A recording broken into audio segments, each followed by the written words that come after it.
Bonjour Mathie, Bonjour, vous allez bien Floriane? ça va et vous? Bah oui, je pense qu'on a plein de choses à se dire ce matin, non? Vous croyez Oui, pas? je pense aussi, oui. Je sais En pas quoi effet. trop encore, mais je pense que on a des choses à se dire, oui. Nouvelle vidéo aujourd'hui. Moi, j'avais envie de vous interroger sur, à savoir ce que vous pensiez de la pression qu'on nous met aujourd'hui, sur tout ce qui se D'accord. passe en fait. Donc on a nos 10 petites minutes à respecter, hein, on est bien d'accord? Ok. Donc alors, que dire, que dire? Oh, sûrement plein, hein. Déjà, pression qu'on nous met, la pression, c'est comme si on voulait nous enfoncer, nous mettre dans le trou, quoi. Hein, Mm. d'accord. Alors après, c'est vrai que c'est un peu audacieux ce que je vais faire, ce que je vais dire, mais c'est comme si, et il y a beaucoup, c'est pas vulgaire ce que je vais dire, mais ça pourrait l'être si on veut l'interpréter comme ça, c'est qu'il veut nous la mettre très profond, quoi. C'est ce qu'on dit souvent d'ailleurs, hein. Donc, il y a un moment donné, on sait que cet endroit-là n'est pas fait pour ça. On sait que cet endroit-là, il est fait pour éliminer, pour projeter. Vous voyez ce que je veux dire, Floriane? Donc, si on veut nous la mettre plus profond, si on veut vraiment nous enfoncer, quoi, nous défoncer, quoi, c'est qu'à un moment donné, à quoi ça correspond, quoi? La question que je me pose, c'est à quoi ça correspond pour eux? Parce qu'à la limite, au pire, nous, on n'est pas obligé de se laisser faire, on n'est pas obligé de montrer son postérieur et de se laisser faire, quoi. Hein, si on veut aller jusque-là, quoi, hein, sans rentrer dans les détails, bien évidemment, parce que je suis une femme et puis que j'ai quand même beaucoup de respect pour l'homme comme pour la femme, quoi. D'ailleurs, ça veut dire qu'à un moment donné, les gens qui se laissent faire, les gens qui n'entendent pas ça, les gens qui ne veulent pas voir, même sans rentrer dans les détails qu'on vient d'évoquer là, mais ça veut dire qu'à un moment donné, ils se font avoir, ils se font sodomiser, on peut le dire, hein, et le terme plus vulgaire encore, enculé, et puis ils aiment ça, quoi. Ça veut dire qu'à un moment donné, ils y trouvent un malin plaisir. Et moi qui suis psychanalyste et qui ai vu de nombreuses femmes de différentes nations, nationalités, races et toutes, voilà, eh bien, apparemment, effectivement, je parle de la femme pour l'instant, hein, la femme, eh bien, effectivement, elle ne sait pas que cet endroit-là, ben, c'est pas fait pour ça, quoi. Donc, mais en même temps, elle ne le sait pas, mais en même temps, ça devient un moyen de contrôle quand même pour elle. Donc, vous voyez, on peut dire ça déjà par rapport à la femme. Ok, d'accord, on se laisse faire. C'est pour ça que les mères doivent réagir. Les mères ne doivent pas accepter ça. Elles ne doivent pas consentir à ça. Même au niveau physiologique, physique, même que pour elles, il y a un moment donné, je ne sais pas si je me fais bien comprendre, c'est que la sodomie, hein, quand on veut bien la mettre profond, ça ne se fait pas. Ça ne doit pas exister. Ce n'est pas un endroit pour ça. D'accord? Et quand l'homme, après je sais que je vais déplaire à plein de gens, c'est pas un problème. Moi, je cherche pas à plaire. Je dis ce qu'il en est, point barre. J'ai vu suffisamment de personnes en souffrance pour avoir le courage au jour d'aujourd'hui de dire tout ce que j'ai à dire. Et tous ces hommes qui vivent cette homosexualité, tous ces hommes qui vivent cette expérience, parce que ça peut être qu'une expérience, et puis après on passe à autre chose. Mais tous ces hommes qui vivent ça, qui se le font vivre, qui le vivent pour eux-mêmes ou qui le font vivre à d'autres, mais qu'est-ce qu'ils ont donc à comprendre aussi? Qu'est-ce qu'ils donc? Moi, j'appelle ça des fouilles-merdes. Qu'est-ce qu'ils ont donc? Qu'est-ce qu'ils cherchent donc dans cet orifice qu'ils n'arrivent pas à sortir de cet orifice-là? Parce que le verbe, il sort de là, il ne sort pas du trou du cul. Donc voilà, pour l'instant, j'ai envie de vous dire ça. Ça veut dire que tant qu'on consent à se faire enculer, au sens propre comme au sens figuré, eh bien, il y a un moment donné, ça correspond forcément à des structures qu'on a programmées à l'origine et qui font que ça nous rend dépendants et que ça nous soumet. Ça nous rend esclaves.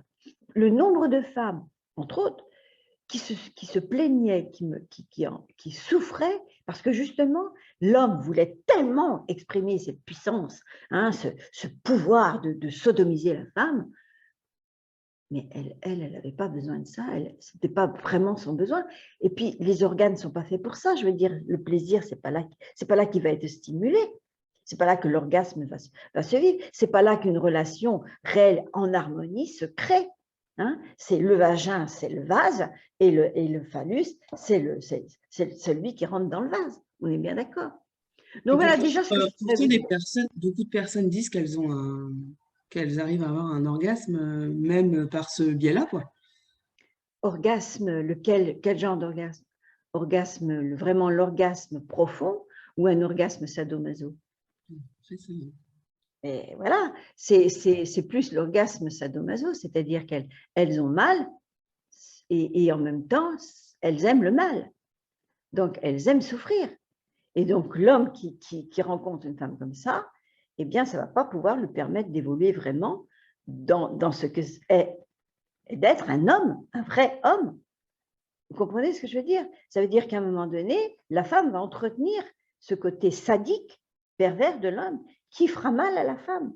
Moi, beaucoup de femmes que j'ai rencontrées aimaient ça. Et même à la limite, quand elles n'avaient pas ça avec un homme, elles se faisaient avec des légumes. Sans compter tous les godemichés, ce n'est pas par hasard que ça existe. Hein. Donc voilà, donc on peut dire effectivement que tout ce qui est, toutes ces personnes, sans être conscientes, bien évidemment, moi je ne suis pas là pour incriminer qui que ce soit ou de mettre une épée de Damoclès au-dessus de la tête, il y en a assez comme ça.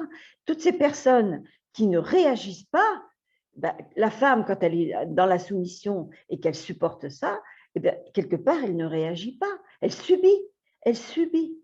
Donc, il y a un moment donné, si en plus il y a eu après des attouchements ou des choses pas conventionnelles et oedipiennes, enfin traumatisantes, eh bien, il y a un moment donné, ça va d'autant plus mettre l'individu dans un état d'esprit, un comportement physique et je veux dire même instinctif, ça peut devenir comme ça, eh bien, de soumission, quoi. Il va subir l'acte, parce que c'est un acte dans ce cas-là. Et quand l'homme, il sait qu'il fait ça à la femme et qu'il lui fait mal, mais qu'est-ce qu'il a donc besoin tant de se prouver, cet homme? Pour moi, c'est un petit poids qu'il a à l'intérieur. Vous avez vu le geste que j'ai fait, je ne veux pas le refaire, mais c'est un petit poids qu'il a. Et souvent, ce sont des petites bites, comme je dis. Et ces petites bites, ils ont besoin après de compenser, effectivement, dans le matérialisme, dans le matériel, dans l'excès de femme. Parce qu'ils cherchent quelque chose qu'ils n'ont pas trouvé. Leur toute-puissance. Mais pourquoi ils n'ont pas cette toute-puissance? Tout simplement, on en revient toujours au même, parce qu'ils ont manqué d'amour. Donc, ils vont compenser dans tout ça, quoi, et par tout ça. Donc, je ne sais pas si je suis claire. Et vous pensez que, oui, oui, pour moi c'est clair. Vous pensez que les personnes, le gouvernement, enfin, sont conscients de ça? Non. Non, non, non, non, non, non, non, c'est ça que les êtres humains devraient réaliser maintenant et plus que jamais, c'est que même s'ils sont conscients de ce qu'ils font à un certain niveau, il y a un moment donné, ils ne sont absolument pas conscients de ce qui les pousse à projeter ce type de comportement. Il y a forcément une structure dont ils ne sont pas conscients. Ce n'est pas pour les excuser. Mais je veux dire, c'est logique. Il y a un moment donné, puisqu'on sait que la cellule absorbe, est envahie, elle projette. Donc, si on n'a pas touché l'origine de ce qu'on a absorbé, on continue de le projeter. Et après, on va rencontrer les gens qui vont nous stimuler, qui vont nous fournir, nous nourrir à projeter cette merde, quoi. Vous comprenez? Et donc, en gros, la plupart des personnes, parce qu'il y a quand même une majorité qui suit un peu le mouvement, sont dans dans ce mode de fonctionnement, en fait. Tout à fait, parce qu'à un moment donné, ils sont ignorants, inconscients de ce qu'ils ont pu programmer à l'origine, de ce que leurs cellules ont pu programmer à l'origine, c'est-à-dire au niveau fréquence et vibration, de ce qu'ils ont programmé à l'origine, qui les ont envahis sans qu'ils s'aperçoivent de ça, sans que même les parents soient conscients de ça, et les grands-parents et toute la généalogie, et puis qu'à un moment donné, ils le projettent, et donc tant qu'ils le projettent, eh bien, ils le font revenir, quoi. C'est pour ça qu'après, vous allez rencontrer des gens qui vont correspondre à votre état d'esprit, à vos comportements, à vos attitudes, à vos attentes.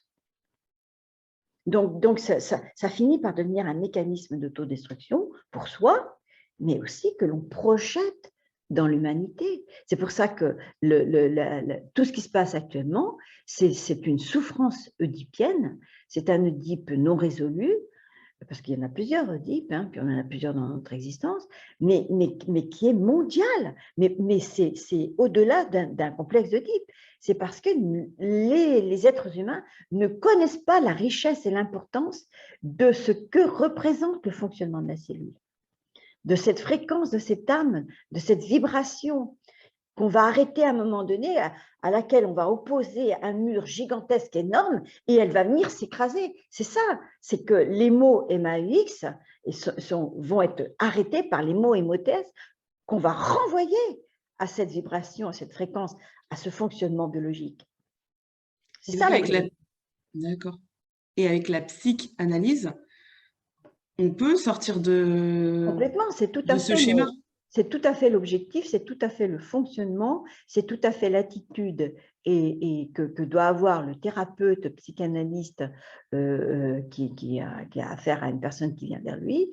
Et c'est tout à fait cet état d'esprit dans lequel on est. Parce qu'on est fait de cellules, tous. Parce que beaucoup de personnes disent, oui, mais de toute façon, on n'a pas le choix. On n'a pas le choix de suivre comment on fait sinon. Bien sûr, c'est une réflexion qu'on entend souvent, mais en même temps, ce n'est pas qu'on n'a pas le choix, c'est qu'on ne sait pas qu'il y a un autre choix.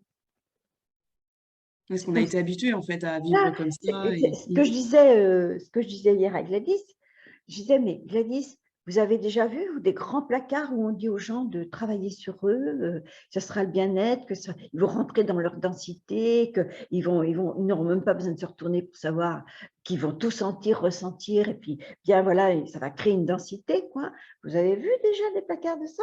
Mais non, c'est pour ça aussi qu'il faut être très vigilant par rapport à tous ces courants psychanalytiques qui ont existé auparavant. Mais qui étaient ces gens? Informez-vous. Qui étaient ces gens? Je n'ai pas envie d'en dire plus, mais informez-vous. Et vous verrez que c'était encore, ça faisait partie d'une structure bien organisée, justement pour dissocier davantage les êtres humains. Et en fait, c'est une manipulation. Manipulation, pression qui continue, et il est grand temps que ça s'arrête. Mais beaucoup Pour ça, il faut déjà ne plus consentir, accepter de ne plus consentir à ce qu'on ne connaît pas. Je ne sais pas ce que je ne sais pas. Donc, ne plus consentir à ça. Et puis, à un moment donné, ça devient un groupe, ça devient un pays, l'humanité. Mais vous vous rendez compte du travail qu'il y a à faire? Après, on ne peut pas obliger les gens à travailler sur eux, à découvrir justement ce potentiel d'énergie qui est mauvais, qui n'est pas bon, mais qui en même temps nous a permis de nous construire. Parce que la notion de bien et de mal, elle fait partie de l'évolution, on ne peut pas y échapper. Hein?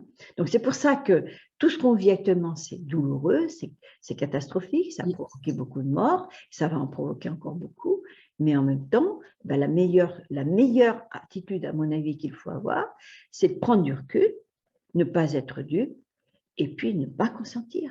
Mais savoir que ça existe, il faut s'informer, il faut savoir, voilà, il ne faut pas ignorer tout ce mal, tout ce côté diabolique, mais il y a un moment donné, parce que c'est aussi le nôtre. Ça a été, si on a changé, si on a évolué, ça a été aussi le nôtre. Le diable n'est pas qu'à l'extérieur, il est surtout à l'intérieur. Ce que vous voulez dire, c'est que si ça nous touche, c'est que ça réveille aussi quelque chose, une peur, une douleur. Notre division, toutes ce qu'on a absorbé qui n'était pas bon, qui fait plus de l'origine du mal et qui est en nous et qui est encore là. C'est pour ça que toutes les personnes actuellement qui vont être touchées, d'autant plus touchées si elles perdent leur travail et tout, et qui vont se suicider, eh bien, il y a un moment donné, cet événement extérieur est là aussi pour informer la personne qu'elle a quelque chose en elle, une faille, qui est de l'ordre qu'elle ne connaît pas et qui est de l'ordre du même ordre de ce que l'environnement l'amène à vivre. Donc, si elle passe son temps à se mettre en position de victime, eh bien forcément qu'elle va sombrer, forcément qu'elle va vouloir éliminer, elle va vouloir s'éliminer, alors qu'en fin de compte, il suffit d'éliminer ce qu'on a à l'intérieur de soi, qu'on ne connaissait pas et qui était plus près de la mort que de la vie. donc être plus près du mal que du bien. Et puis, on va prendre du recul par rapport à l'environnement. Donc, vous vous rendez compte, si tout le monde faisait ça, ils n'auraient aucun pouvoir sur nous. Aucun. Aucun. Mais bon, ça commence déjà à prendre des proportions dans ce sens-là, mais c'est un peu long quand même. Hein. C'est un peu long et je pense que c'est nécessaire justement parce que Voilà, moi, je voilà. vois quand même beaucoup de personnes autour de moi qui commencent à prendre conscience de ça, contrairement à avant, et moi à la première. Parce Oui, que moi, c'est vrai qu'au début, début de cette, si on peut dire, cette crise, j'étais aussi hein, dans la peur, hein, je vais pas le cacher.